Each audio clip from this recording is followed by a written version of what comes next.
Assalamualaikum warahmatullahi wabarakatuh. Berikut serba orang pertama dalam sejarah Islam. 1.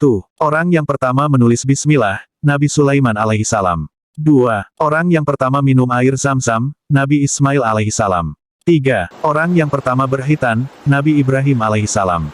4. Orang yang pertama diberikan pakaian pada hari kiamat, Nabi Ibrahim alaihissalam. 5. Orang yang pertama dipanggil oleh Allah pada hari kiamat, Nabi Adam alaihissalam. 6. Orang yang pertama mengerjakan sa'i antara Safa dan Marwah, Sayyidatina Hajar. 7. Orang yang pertama dibangkitkan pada hari kiamat, Nabi Muhammad Sallallahu Alaihi Wasallam. 8. Orang yang pertama menjadi khalifah Islam, Abu Bakar As-Siddiq, radhiyallahu anhu.